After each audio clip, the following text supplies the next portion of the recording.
What's Left When Children Go to War by Odaigahara. Warning for graphic descriptions of violence. Also warnings for forced bonding, both to an off-screen villain and to Logan, though the second is for a good cause, burning, mentions of harm to children, mentions of torture, and mentions of burning to death. The sorcerer wasn't dead. Roman wished he could decide how he felt about that. The answer should have been obvious. His king preferred the sorcerer alive, obviously, since then he could be interrogated for information on the rebels. The royal torturers could dredge all they could out of his brain before he died.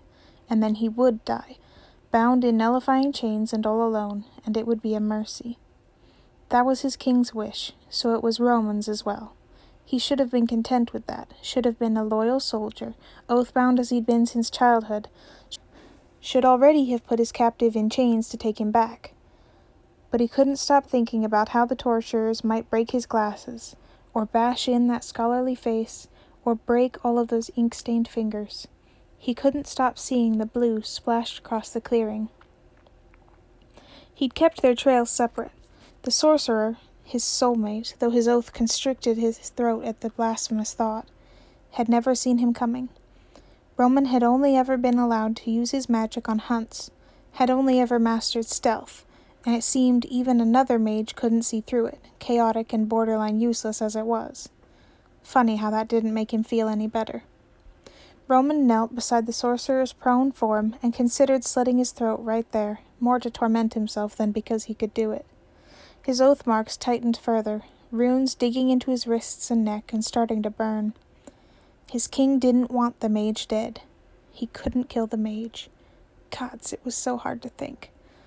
It was always so hard to think to pass following orders, but even now, far from his liege lord or any commander, he could barely string two thoughts together without losing track of what connected them. He'd always been so stupid. The forest was silent around them, as if in judgment. Roman's mind recalled what he had been told before the hunt. Bind him first. Leave no opportunity for escape. He pulled the chains from his saddlebag, murmuring every assurance to the horse he'd mentally named Henrietta III, and fixed them around the sorcerer's wrists, locking them with the spell key tattooed on his wrist. The sorcerer twitched and whined at the touch of them, even unconscious, and Roman flinched. "It has to happen," he said, and tried to remind himself he was a knight, and didn't have to explain himself to rebel magic users. "You've gone against the crown. You can't tell me you had no idea of the consequences." The sorcerer couldn't tell him anything, mostly by virtue of being unconscious. Roman swallowed hard, trying not to stare at how vulnerable he looked, how even knocked out his face evened into intent contemplation. His fingertips left blue smudges on the mossy ground. They were far into the virgin forest, trees clustered together like legionnaires and sodden with magic. A sorcerer could become invisible here. If Roman didn't find him, no one would, and he could return to his friends or family, whoever might be missing him. If Roman disobeyed orders, though, his oath would kill him. He wasn't sure that mattered, now that he could think of it more clearly. He'd been deployed on all sorts of quests before. Killing beasts was his favorite, since it was thrilling and actually helped people, and the majority were just as bad as this. Take this witch from her home and deliver her to the castle, ignoring the cries of her children. Interrogate this child on the whereabouts of her parents, and God, said Roman, been relieved that the oath let him charm the child instead, let him sing so he didn't have to make a young girl scream in pain. Kill or capture this rebel faction or that warring guild, drag this old man out of hiding, press these boys into the service of the crown. Roman should have disobeyed sooner. That the only thing that shook his mind loose was finding his true love was unforgivable, really. He deserved every second of the death he was about to earn. The sorcerer was still lying there, the ground beneath him awash in blue. Roman forced his magic into the spell key and let the chains fall from his soulmate's slender wrists. He was shaking. He might have been crying. He was guiltily glad that he'd never learned his soulmate's name. Roman fled before the oath started to burn. The killing of traitors was a slow process. Roman had seen it once, lined up with the other squires as a failed knight writhed and screamed for mercy. The oath marks were branded black into the skin, used to bind knight and liege lord forever, and their breaking never left the deserter alive. They burned to death from the inside out, every one of them. Sometimes in his nightmares, Roman still heard the screams. He left Henrietta III for the sorcerer, hoping he wouldn't kill her, and stumbled as far off path as he could manage, past roots thick around his neck and glimmering little mushrooms, flowers he'd never seen outside of apothecaries and broadened, fronded ferns. It was beautiful. He so rarely had the chance to focus on things outside of quests and battle, and now he was surrounded on all sides by the best inspiration anyone could ask for. He hoped his soulmate appreciated the majesty of it at least. That seemed like something a sorcerer might do. Roman collapsed against a boulder as the embers of the brands at his neck and wrists sputtered up into a feverish brightness. His skin was reddening, body soaking with sweat. He pulled off his armor, already dreading what was to come, and threw it down with more hatred than was perhaps necessary.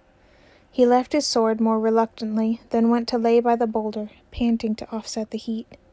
It felt like being baked in the sun, left out in shackles for hours as the others trained and focused and didn't bother their instructors with questions about pointless things.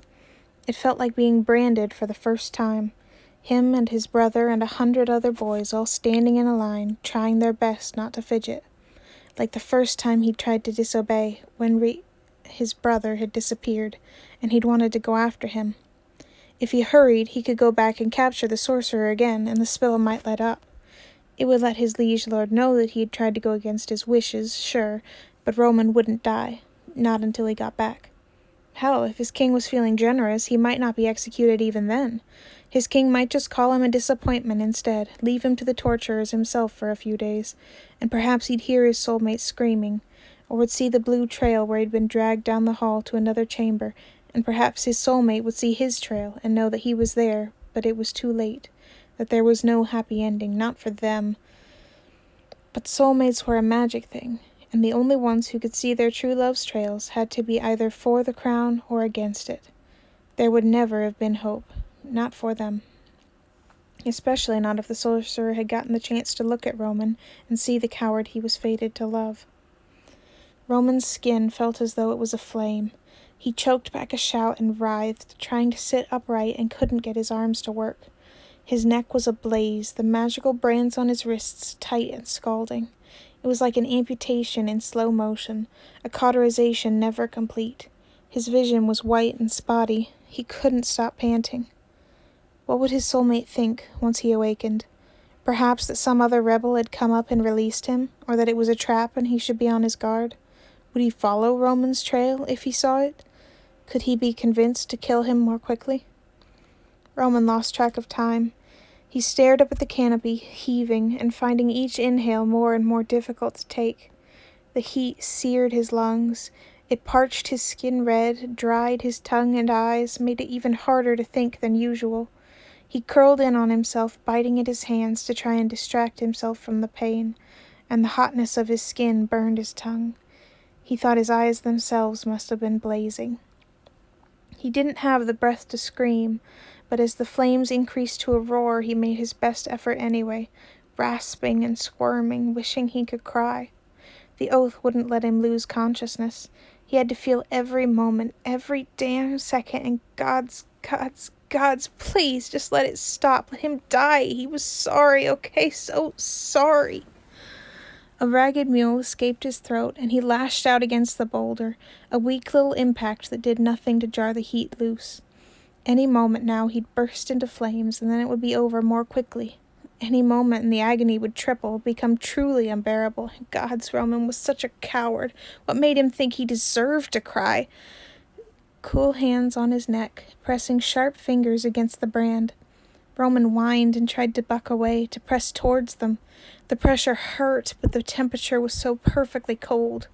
And whoever it was snapped something, tendrils of a brighter blue wafting through the air. The touch left them. Roman gasped out a plea, wordless, and tried to curl toward the coolness. He didn't want to die like this. It hurt, please. And the person snarled, voice suddenly much clearer. What is it? What are these spells? It's an oath, Roman forced out, because it wasn't like the binding could kill him more, and the person growled, making a sharp motion with his hands. The agony didn't let go, forcing words through his parching and burning throat.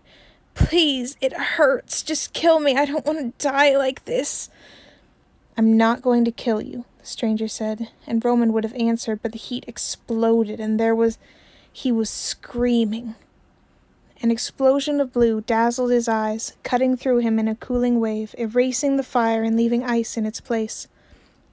Roman gasped out a sob, curling in on himself, amazed to find himself whole, and the sorcerer, he realized as his sight came back, disheveled and sparkling cerulean with power, swore. The trails of his magic were all over the clearing. Roman laid on his back and breathed, trying to force his body calm like after a bad spar, and determinedly didn't think of how his true love was sitting just a few feet away, how his true love was going to kill him, or take him back for interrogation, or leave him to be captured and executed by his own comrades in arms. "My thanks," he managed, staring up at the canopy. It really was a beautiful sight. Such lush greens and gentle light. That would have been a painful way to go. The sorcerer came closer, and Roman forced himself to sit up, shuddering at the dizziness that resulted. His sight took far too long to clear, and when it did, he saw his former quarry watching him, face closed off and forbidding. "You captured me," he said, not a question, "and then released me. Was your condition a result of these actions?" "Just so," Roman said, and felt a needling burn when he swallowed. He was trembling. "If you found me so easily, I'm sure you can guess why I released you."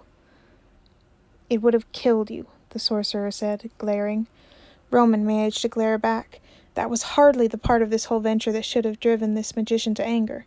If he'd wanted to avoid the hassle of dealing with royal spellwork, he could have let Roman die in the first place. "Is the same true for any other soldier that bears these marks?" "I am a knight, thank you, not some common soldier," Roman snapped, because he'd earned that rank, damn it. "And yes, obviously, they're oath marks. You can't go around breaking them willy-nilly." "Do you choose to take them?" the sorcerer pressed. Roman stared. "What kind of a question is that?" he demanded, bracing for a blow for his tone. "Of course you don't choose to take them. They're a requirement. I can't imagine what kind of army the king would have without them." "You mean to say," the sorcerer started, face going dark, "that your entire army is magically enslaved?" Roman couldn't let himself think about that. "It's just an oath," he said, defeated. It doesn't matter what it does. As long as you follow orders, it hardly hurts at all. It's not as if we wouldn't have had to follow them anyways." "Yet you disobeyed because we're soulmates," the sorcerer said, and Roman flinched. "Were you aware that this would occur?" "Yes, actually I was, since I'm not an idiot," Roman spat. "We all know they're demonstrations," he almost said, but choked it back. That was another cursed chest he wasn't opening, not if he was about to die. "You know what? I'm not sure why I'm telling you this," he said, and frowned, "or how, considering it's certainly privileged information, and I've never been allowed to mention it before." "There are what?" the sorcerer demanded, something unnameable drifting across his face. "Tell me." Roman choked and blurted, "Demonstrations. If someone's bad enough, they give contradictory orders, and the knight has to choose one, and they burn, and it's horrible, and they make us watch." The pressure eased, and Roman put a hand to his throat, feeling the slight bumps of the magical brand on his skin, looked at his wrists. The patterns were blue. "I was unable to break the binding under the limited time constraints," the sorcerer, his liege lord. It had transferred like nothing, from an unjust king to Roman's soulmate, clipped out, looking away. "As a result, in order to prevent your death, I had to offer the bindings a closer anchor." "I see," Roman said, voice breaking. He thought he could blame it on the dehydration, though, so that was all right. He didn't know how he should have been. Angry that his loyalties had been bought and sold so easily, worth no more than a few minutes' sustained effort. Frightened that he was in another's power. Sorrowful that he'd never see his king's great empire again, and would undoubtedly be pressed into service against him, or interrogated until they had no more use for him. Roman didn't feel any of those things. Mostly his chest was numb, and he was tired and sick and dizzy, And he'd just found his soulmate and was bound to his service, and neither of them was dead. That was so much better than he'd expected. And this was his true love, someone he'd have followed to the edge of the earth in any other circumstance, so why should this be any different? Roman had always been a romantic, like what vague memories he had of his mother before him. It was another thing that had always gotten him punished back in training. Attachments weren't supposed to matter, and yet... "My name is Roman," he managed, trying for a smile. The sorcerer stared at him. "Sir Roman, in all technicality, but I'm rather certain you can drop that now." His soulmate's eyes were deep blue, more like an evening sky than sapphire. His next words came easier. "May I know your name, my lord?" His soulmate flinched. "Logan," he snapped. "Please desist. That is to say, there is no need to refer to me by any title. This is not a permanent arrangement. It was merely the only alternative to your burning to death." "Right," Roman said, because it made sense.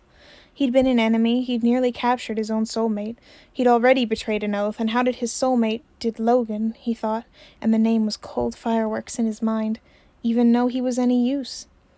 "Of course, but for now, I mean," the hope bloomed, "I can call you Logan?" "Please do," Logan said, and held out a hand. Roman blinked at it, wondering if he was meant to kneel.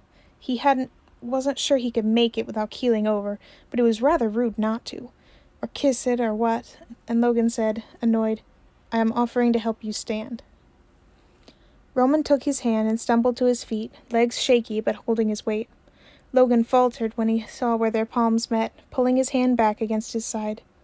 "I like your color," Roman dared to say, light and perhaps more giddy than he should have sounded. "It's reminiscent of a night sky, really, or perhaps some of the wildflowers I've seen in the mountains."